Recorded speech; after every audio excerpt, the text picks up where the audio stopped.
오미크론 확산에 대해서 정부도 우려를 표하고 있고 이제 많은 분들이 여기저기서 확진자가 쏟아지고 있으니까 걱정을 하실 텐데 저희가 이번에는 어떤 걸 준비했냐면요. 가족이 오미크론에 의해서 코로나19 확진 판정을 받았습니다. 이현숙 서울대 교수님의 감염기가 화제가 되고 있어서 어떤 이야기인지 취재를 했거든요. 한번 영상으로 함께 보시죠.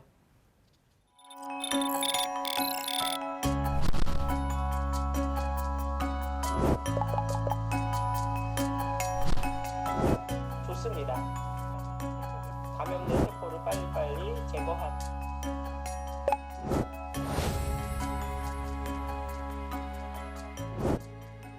4일째인데 좀 지금 상태가 좀 어떠신가요?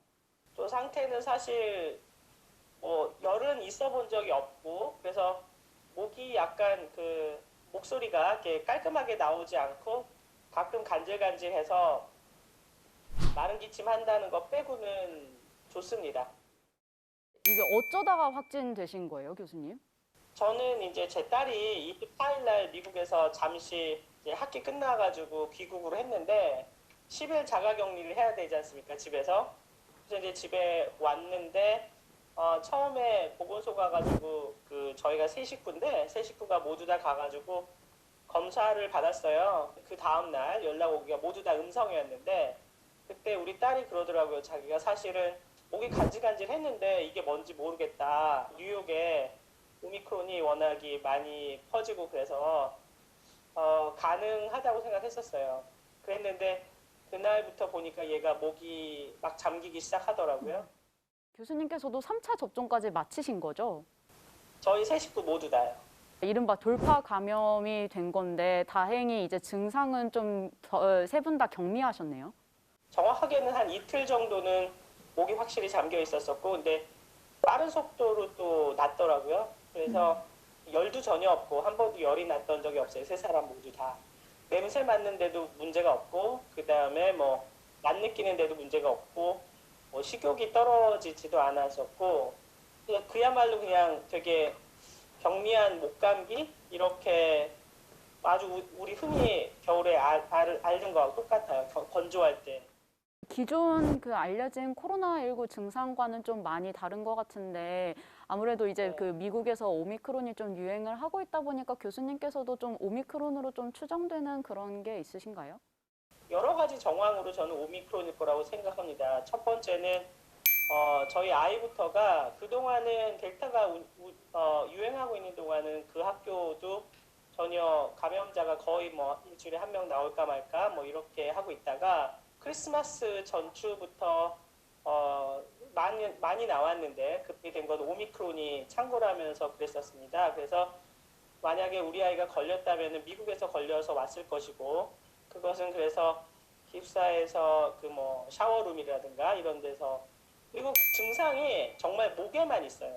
폐로는 잘 안 가고 목, 코에서 그냥 그친다라는 케임브리지 대학의 결과도 나와 있었는데 마침 격리하고 있으면서 그래서 모든 상황이 사실은 이게 오미크론일 거다라고 저는 확신을 했고요. 콜롬비아 대학 의과대학에서도 결과가 나왔는데 3차 부스터 샷을 맞아도 감염은 피할 수 없다.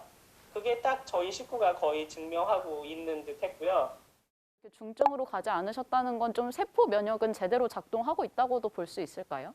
네, 저는 거의 확신하고 있습니다. 일단은 오미크론 바이러스의 스파이크가 생긴 그 돌기가 알파나 델타, 뭐 기존의 원래 오리지널 코로나 사스코비2하고도 다르게 생겼고요. 그리고 그래서 회피할 가능성은 되게 많고요, 항체를. 그런데 몸 안에 들어가가지고 소위 T세포가 그 주도하는 세포 면역, 그래서 감염된 세포를 빨리빨리 제거하는 이런 거는 오래 기억되고 남아있는데 그래서 저희가 무증상 이런 건 아니었지만 가벼운 증상만을 앓고 오미크론 변이라고 하면은 델타 변이만큼 더 무섭고 이 코로나 확산세 어떡하냐 걱정하시는 분들이 많은데 이렇게 직접 걸려보니까 좀 어떤 생각이 드시는지요? 일부러 그 페이스북에도 글을 올렸는데 사람들이 감염된 것에 대해서 너무 과도하게 세상 무너지는 것처럼 생각하는 것 같아서 저는 그게 좀 더 큰 사회적 피해가 아닌가 싶은데요. 안 걸리는 것보다 더 중요한 거는 안 아픈 건데 제가 원래 겨울에 목이 건조해가지고 그 목감기, 코감기 좀 잘 앓는 스타일이에요. 그런데 이제 마스크 쓰고 다녀가지고 2년 동안 별로 안 걸렸던 건데 그때보다도 고생이 덜 하거든요. 근데 오히려 심리적으로 사람들이 너무 위축이 돼 있는 게 아닌가 싶고 3차 접종까지 다 맞은 사람들이라면 기저질환이 없으면 그냥 일주일이면은 그 다른 사람 감염 안 시키고 다 낫는다라고 생각해도 된다고 저는 믿습니다. 교수님께서 지금 서울대 연구처장으로도 계신데 혹시 이제 학교 대면 수업이나 약간 이런 데에서 좀 계획을 갖고 계신 게 있으신가요? 과도한 걱정보다는 안전장치를 좀 많이 만들어 놓고 그 중에 하나가 좀 빈번한 진단인 것 같아요. 저처럼 자주 빨리빨리 진단을 해버리면 접촉자가 없어지면 주변의 피해는 거의 주지 않는 거죠. 그러니까 아프면 자기만 격리하면 되는 거니까. 그게 일상을 열고 특히 학교 같은 데는 열 수 있는 방법이라고 믿고 있고요. 알겠습니다. 교수님 너무 괜찮으셔가지고 너무 다행이고요. 다음번에 또 뵙겠습니다. 인터뷰 너무 감사합니다. 네, 오미크론 감염기 영상 저희가 준비한 영상을 함께 보셨습니다. 자, 두 분은 어떻게 보셨습니까? 네, 그 이현숙 교수님 딸은 이제 격리 해제가 되었고요. 예. 네, 이제 완치가 되어가지고 이제 어제자로 격리 해제가 되었고 아마 어제 검사를 받고서 오늘 음성인지 최종적으로 음성인지 양성인지 검사 결과 기다리고 있는 것으로 알고 있고요. 딸에게 감염이 된 거잖아요. 그 아버지랑 그리고 이현숙 예. 교수님 이제 어머니 같은 경우에는 그래서 두 분은 아마 앞으로 한 이틀, 사흘 정도 더 격리가 될 예정인데 사실은 가족 3명 다 거의 완치가 되었다고 합니다. 왜냐하면 어제 그제 이 코로나 자가진단 키트로 검사를 한번 해봤나 봐요. 예. 그런데 이제 당연히 다 음성이 나왔고 그러니까 이제 밖으로 다른 사람들에게 감염시킬 정도로 배출되는 양은 이제 없었다라는 게 일단 자가진단 키트로 1차적으로 확인을 한 거고요. 컨디션도 굉장히 좋다 그래요. 사실 컨디션이 좋을 수밖에 없는 게 예. 집에서 쉬었잖아요. 거의 열흘 가까이 집에서 쉬고 있기 때문에 컨디션은 좋을 수밖에 없는 상황이겠죠. 네. 예, 우리 방송에서 한번 다뤄드린 적이 있는데요. 이게 이제 상기도 감염. 그러니까 어제 다뤘었죠. 우리가 이제 예. 말씀을 드렸는데요. 오미크론인 경우에는 폐에 깊숙이 감염되기보다는 상기도 감염을 하면서 계절성 감기와 같은 특징을 보이는 것 같다. 이렇게 제가 이제 말씀을 드렸지 않습니까? 이제 이현숙 교수님이 전형적으로 이제 그런 증상을 보인다는 거죠. 제 큰 딸이 29살 정도 되는데요. 이제 미국에서 태어나서 미국에서 대학을 졸업하고 미국에서 직장을 다닙니다. 그러는데 우리 큰 딸이 부스터샷 3차 접종을 맞았는데 감염이 됐어요. 이게 이제 보니까 오미크론입니다. 오미크론. 그런데 미국인 경우에 지금 오미크론이 전체 신규 확진자의 95%를 예. 약간 상회합니다. 그러니까 완전히 오미크론이 대세가 되었습니다. 그리고 제 큰딸이 캘리포니아에 있는데 캘리포니아에 확진자가 얼마나 많은지 검사를 가가지고 한 3시간씩 줄을 서서 있어야 된다 그럽니다. 그러는데 3차 접종을 우리 딸이 했다 그랬잖아요. 그런데 감염이 됐다 그랬잖아요. 굉장히 경미한 증상을 보이고 있어서 제가 계속 전화로 모니터링을 하면서 지금 어떻게 이제 이렇게 네. 가르치고 있는데 역시 이현숙 교수님과 마찬가지로 굉장히 증상이 경미하다는 거죠, 이게. 예. 그렇기 때문에 이제 바라기는 정말 광범위하게 실제로 이현숙 교수님이나 제 딸처럼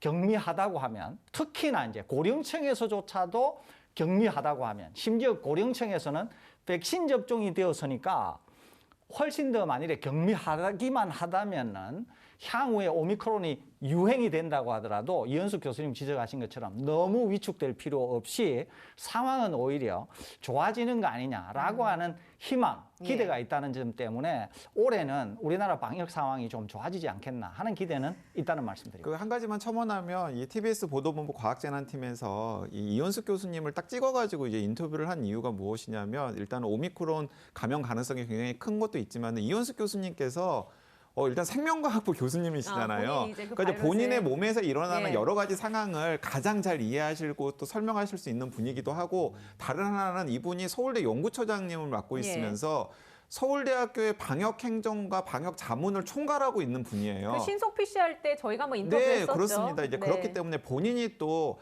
방역 일선에서 방역 행정을 하시는 전문가이기도 하기 때문에 이제 모셔본 것인데 어쨌든 간에 지금 전문가들의 견해는 점점 더 오미크론 변이는 지금 우리나라의 우세종인 델타 변이와 비교했을 때 상대적으로 훨씬 더 우리가 다루기에 수월한 바이러스일 네. 가능성이 크다. 라고 지금 점점 모아지고 있는 것으로 보입니다. 그 유튜브로 지금 생방송 시청해주시는 시청자분들 중에 이 영상을 보시고 그러니까 증상이 가볍다면서 왜 방역 패스를 해야 하느냐라고 몇몇 분이 댓글을 달아주고 계시네요. 자, 정부도 이렇게 이야기를 네. 하고 있습니다. 지금 우리가 델타 변이에 그리고 4차 겨울 유행에 굉장히 힘든 상황을 경험하고 있잖아요.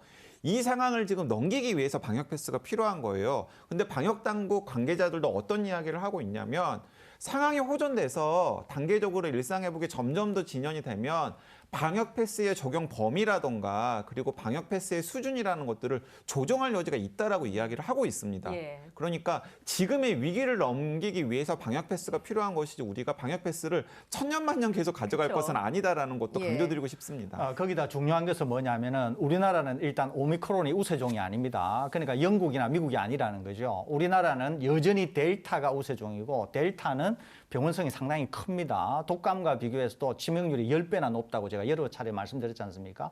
그러니까 지금 당장 우리나라는 방역 폐소와 같은 이런 방역 조치가 필요하다고 볼 수 있죠. 게다가 향후에는 이제 오미크론이 대세가 된다거나 정말 위중증률이 낮아진다거나 이렇게 되면은 그때 가서는 다시 조정이 있을 거기 때문에 지금 당장 방역 폐소를 가지고 또 오미크론을 가지고 얘기하는 것은 지금 당장으로서는 적당하지 않다. 이 말씀드립니다. 알겠습니다.